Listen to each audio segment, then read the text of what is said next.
और ये dear students कैसे हैं आप लोग। होपफुली सारे ठीक होंगे। और आज हमने जो टॉपिक स्टडी करना है वो source and effect of heat energy का सब टॉपिक है जिसका नाम है थर्मल एक्सपेंशन ऑफ सॉलिड। तो हमारा जो आज का टॉपिक है उसका नाम है थर्मल एक्सपेंशन ऑफ सॉलिड्स। ठीक है। अब एक बात याद रखनी है कि जब भी आप किसी भी सॉलिड को हीट अप करेंगे, मेटालिक है, मेटल बॉडी है, तो आप उसको हीट करेंगे तो उसका साइज इंक्रीज हो जाएगा। क्यों इंक्रीज होगा? क्योंकि एंटी एटॉमिक डिस्टेंस मॉलिक्यूल या मॉलिक्यूल के जो दरमियान है में है वो बढ़ जाएगा। तो यहाँ पे जो है हमारे पास जो चेंज आएगी वो दो तरह की आएगी। पहली चेंज या तो उसके वॉल्यूम में आएगी और दूसरी चेंज लेंथ में आएगी। ठीक है। अब ये है कि by giving heat to solid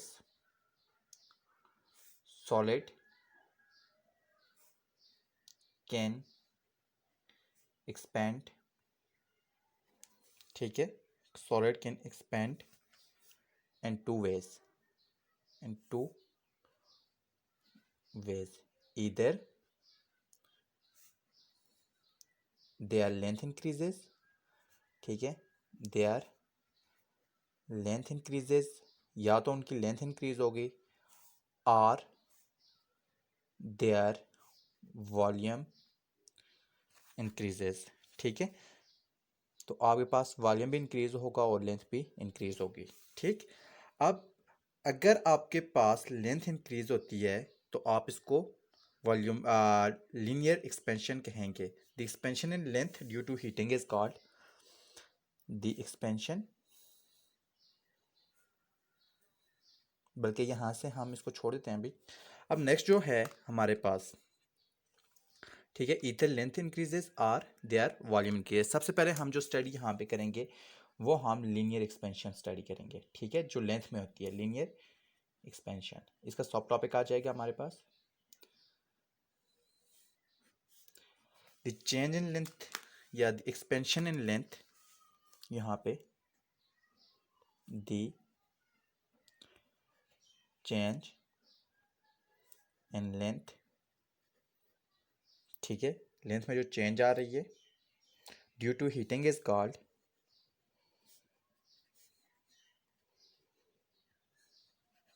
heating is called linear expansion. अब आपके पास अगर जो लेंथ में चेंज आई है उसको आपके पास उसको क्या कहेंगे? लीनियर एक्सपेंशन कहेंगे। इसको हम एक्सप्लेनेशन के ज़रिए एक एग्जांपल भी लेते हैं और वहाँ पे स्टडी करते हैं। ठीक है। उसके साथ सबसे पहले हमने क्या किया है कि एक जो थी मेटालिक रॉड ले लिया। एक मेटालिक रॉड मैंने लिया। ठीक है। सही ड्राइंग नहीं है मेरी इतनी अच्छी, चलें गुजारा करते हैं। ठीक है। ये एक मेटालिक रॉड मैंने ले लिया और इसकी लेंथ मेरे पास क्या आ गई है? एल आ गई। ठीक। अब हुआ कुछ यूं कि मैंने इसके आगे जो था एक नीडल लगा दी यहाँ पे, और नीडल को एक ग्राफ के ऊपर इस तरह से लगा दिया। ठीक है। अब ये मेरे पास लेट्स सपोज 0 वैल्यू है, यहाँ पे 1 आती है, यहाँ पे 2 वैल्यू आ रही है, यहाँ पे 3 वैल्यू आती है, और ये नीडल यहाँ पे रखी हुई है। ठीक। यहाँ पे 2 वुडन ब्लॉक्स हैं। ये एक वुडन ब्लॉक्स मेरे पास आ गया, और यहाँ पे मेरे पास दूसरा वुडन ब्लॉक्स है ये, और इसके ऊपर यहाँ पे मैंने एक मिरर लगा दिया है। ठीक है। मिरर इसलिए लगाया है कि जिस वक्त ये पॉइंटर मूव करेगा मिरर में हमें इसकी जो पोजीशन है वहाँ से भी नज़र आएगी। ये जो नीडल है ना, इसको एज अ पॉइंटर एक्ट कर रहा है। जैसे आप गाड़ियों में अगर देखें या आप वोल्ट मीटर के अंदर देखें तो एक सुई इधर उधर मूव कर रही थी, वो आपके पास एज अ पॉइंटर है। तो यहाँ पे हमारे पास ये जो है एज अ पॉइंटर एक्ट कर रहा है। ठीक है। एक्चुअल में है ये नीडल है। अब ये हमारे पास इसकी लेंथ लेट्स सपोज मैं ले लेता हूँ कि मेरे पास ये 1 मीटर आ जाती है। ठीक है। इसकी लेंथ जो रॉड है ये 1 मीटर इसकी लेंथ है, और यहाँ पे मैंने कैंडल लगा दी। ये कैंडल्स हैं। ठीक है। यहाँ पे भी मैंने कैंडल्स लगा दी और इसको मैंने हीट किया। ये कैंडल्स।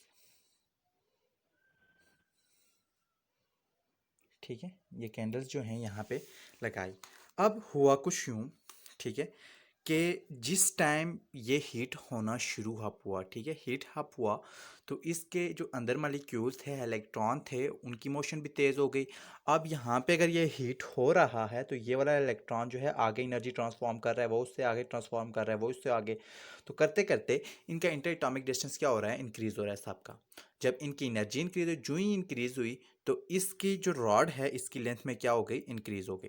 अब मैं कहता हूँ कि लेट्स सपोज मेरे पास पॉइंटर यहाँ था, जो ही ये इसकी लेंथ इंक्रीज हुई, इसने इस पॉइंटर या नीडल के ऊपर क्या लगाया, फोर्स लगाया, और ये थोड़ा सा इधर मूव कर गई।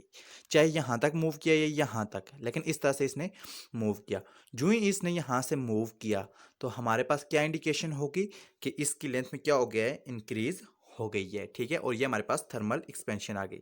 अब मैंने क्या किया, ये मेरे पास नीडल ऐसे ही है, मैंने ये तीनों जो हैं इनको हटा दिया। जब इनको मैंने वापस हटाया तो उसकी वजह से मेरे पास क्या हुआ कि इसके ऊपर जो लग रही थी, कहते हैं कि टेम्परेचर की वजह से इसकी लेंथ इंक्रीज हुई थी, वो क्या हो गई थी, दोबारा अपनी ओरिजिनल जगह पे आ गई थी, और ये वापस इधर आ गई, ठीक है। और यहाँ पे अब मैं एक दो एग्जांपल्स आपको देता हूँ इस टॉपिक के साथ रिलेटेड। मोस्टली बच्चों आपने देखा होगा जब भी आप कोई ब्रिज वगैरह पास कर रहे हैं तो वहाँ पे दो ब्रिज के दरमियान या दो जो आते हैं ब्रिज आता है, थोड़ा सा गैप रखा जाता है। इसलिए रखा जाता है कि गर्मियों में जो है जब ये एक्सपेंड होता है तो आपके पास वो ये ना हो कि टूट जाए, इसलिए वो थोड़ा सा गैप उनके में के दरमियान में रखा जाता है। इस तरह अगर आपके पास जो वायर्स हैं, ठीक है, ये इलेक्ट्रिकल वायर्स, इनको भी गर्मियों में क्या है, थोड़ा सा ढीला बिछाया जाता है, इसलिए ताकि सर्दियों में जब ये सिकुड़ती हैं तो ये बिल्कुल टूट ना जाएं, ठीक है। इसके अलावा आपके पास जब घरों में आप घर वगैरह भी बनाते हैं तो वहाँ पे सरिया वगैरह जो बिछाया जाता है, दो सरियों के दरमियान में भी काफ़ी गैप रखा जाता है ताकि वो गर्मियों में एक्सपेंड हो के एक दूसरे के साथ टेढ़े ना हो जाएं और आपका घर टूट ना जाए, ठीक है। एक्सप्लेनेशन यहाँ पे मैं आपके लिए लिख देता हूँ कि first we take a first we take a metallic rod लिया, ठीक। उसके बाद क्लैंप मतलब जो है इसके एक सिरे को मैंने जोड़ दिया, ठीक है, it's one and and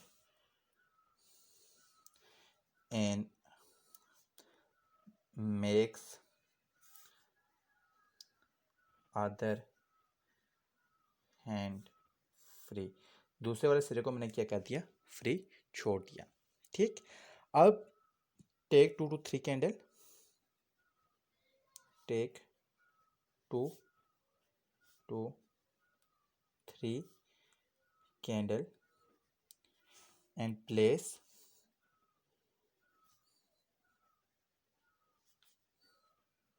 below the rod one hand which is free of rod is connected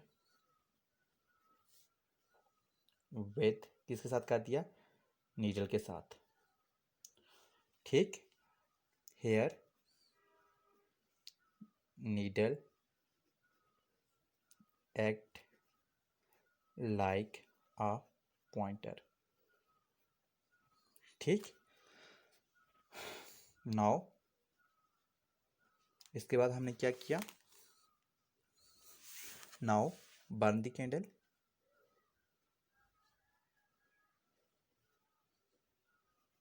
ठीक है, कैंडल को हमने जला दिया। It provide heat to the rod, heat to the rod, heat to the rod so that rod expand कर गया, ठीक।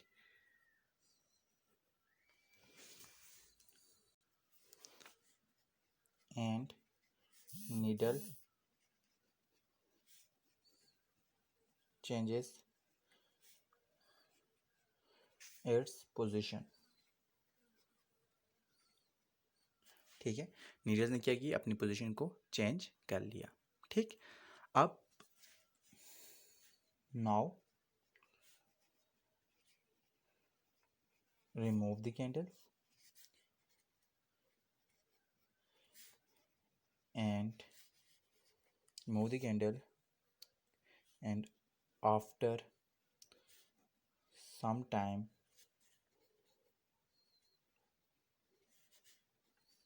the rod again come to its initial position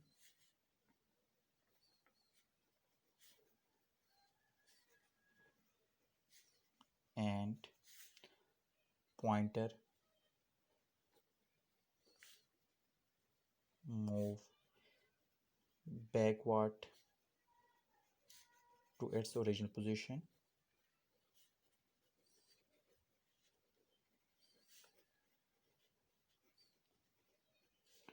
We show thermal contraction। ठीक है, ये आपको समझ आ गया। यहाँ तक जो था आपके पास थर्मल जो था एक्सपेंशन को एक्सप्लेन कर रहा था, यहाँ से आगे इसने थर्मल कंट्रैक्शन को एक्सप्लेन किया। होपफुली आपको इस टॉपिक की समझ आई होगी। नेक्स्ट टॉपिक जो हमने इसका करना है वो है हमारे पास वॉल्यूमेट्रिक एक्सपेंशन। नेक्स्ट जो टॉपिक है वो हमारे पास आता है वॉल्यूमेट्रिक एक्सपेंशन।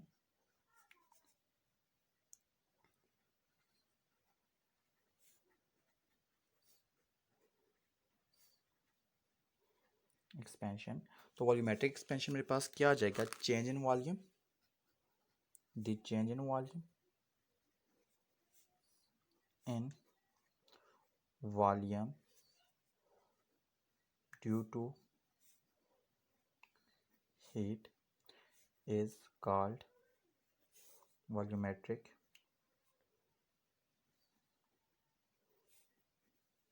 expansion। ठीक है, आप उसको क्या कहेंगे, वॉल्यूमेट्रिक एक्सपेंशन कहेंगे। अब एक्सप्लेनेशन यहाँ पे इसकी क्या आएगी, सबसे पहले मैंने इस चीज़ को, जो मैंने ये स्टेटमेंट कही है कि मेरे पास जो है किसी चीज़ का वॉल्यूम इंक्रीज होता है कब, जब मैं उसको हीट देता हूँ, तो उसको हम वॉल्यूमेट्रिक एक्सपेंशन कहेंगे। तो इस चीज़ को प्रूव करने के लिए मैं क्या करूँगा कि मैंने एक रिंग ले लिया, ये एक रिंग ले लिया और इसको किसी स्टैंड के साथ लगा दिया। अब मैंने एक जो है मेटालिक स्फीयर लिया बिल्कुल इसी साइज़ का। ठीक है, ये इस साइज़ का मेटालिक स्फीयर आ गया, सही नहीं बना लेकिन चलें समझ लें। ये मेटालिक स्फीयर और इसके साथ ये रिंग है जिसके साथ ये सॉरी आपके पास आ रहा है, ठीक है, कनेक्टेड है, सही है, एक स्प्रिंग के साथ आप समझ लेंगे कनेक्टेड आ गया। अब मैंने इसको इससे पास किया, इजली गुजर गया। अब मैंने क्या किया कि ये जो मेरे पास मेटालिक रिंग था, ठीक है, ये जो मेरे पास रिंग था इसको मैंने एक जंजीर के साथ, ये कनेक्टेड है यहाँ से, ठीक, ये इसको यहाँ पे कनेक्टेड है, ठीक, ये कनेक्टेड था यहाँ पे, और मैंने इसको पकड़ा यहाँ से और इसके नीचे हीट जला दी। ठीक है, चाहे मैंने मोमबत्ती जलाई, कैंडल जलाई या कुछ और, लेकिन इसको मैंने हीट दी। जिस टाइम मैंने हीट दी और हीट देने के बाद दोबारा इसको मैं इससे पास करूँगा तो इससे पास नहीं हो सकेगा इस रिंग से। ठीक है, ये sorry this is not ring, this is sphere, और ये मेरे पास रिंग आएगा, सॉरी बच्चों, तो ये आ गया राइट। ठीक है, तो ये जो स्फीयर है इसको जब मैंने हीट दी, हीट देने की वजह से इसका साइज़ क्या हो गया, बढ़ गया, और ये साइज़ जब बढ़ा तो इसको मैं दोबारा यहाँ से पास, रिंग से पास करने की कोशिश करूँगा, ये इसमें से पास हो सकेगा, नहीं हो सकेगा। ठीक है, तो इस वजह से यहाँ से ये मेरे पास क्या चीज़ होगी, प्रूव होगी, ये थर्मल एक्सपेंशन हो रही है और वॉल्यूमेट्रिक एक्सपेंशन है। ठीक है, अब मैं क्या करूँगा, इसको कूल डाउन करूँगा, जो ही कूल डाउन किया, इससे पास करने की कोशिश की, ये इजीली पास हो जाएगा। ये मेरे पास क्या आ जाएगी, वॉल्यूमेट्रिक एक्सपेंशन की एग्जांपल आ जाएगी। ठीक, अब मैं इसको शॉर्ट से करके लिखता हूँ, ठीक है, जल्दी से, ताकि आप लोगों का टाइम भी बच जाए। अब हमने क्या किया है, take a metallic ring, metallic sphere, ठीक है, ये वाला स्फीयर लिया हमने, एंड एंड रिंग ऑफ, यहाँ पे एक चीज़ रह गई है, ऑफ कंपेरेबल साइज। ठीक है, कंपेयर एबल साइज, यहाँ पे ये लिख लें नाउ। ठीक है, अब क्या किया, इस ring is pass the metallic sphere from the ring, इसे पास किया और ये इजीली पास हो गया। अब हमने कहा कि क्यों ना हम इसको हीट दे दें। जो ही हमने स्फीयर को हीट दी तो हीट की वजह से इसका साइज जो था इंक्रीज हो गया। The heat the size of sphere increases and if we again pass it from the ring it can not passes, और इसको दोबारा रिंग से पास करने की कोशिश की, ये पास नहीं हुआ, जो हमारे पास थर्मल एक्सपेंशन को बता रहा था। अब हमने क्या किया कि इस जो स्फीयर था इसको दोबारा कूल डाउन किया तो ये इजीली पास हो गया। अब जो ही ये इजीली पास हुआ तो ये हमारे पास थर्मल कंट्रैक्शन को बता रहा है। होपफुली आपको इस टॉपिक की समझ हुई हो, आई हो कि नेक्स्ट टॉपिक के साथ इंशाल्लाह जल्द मुलाकात होगी। अल्लाह हाफिज़।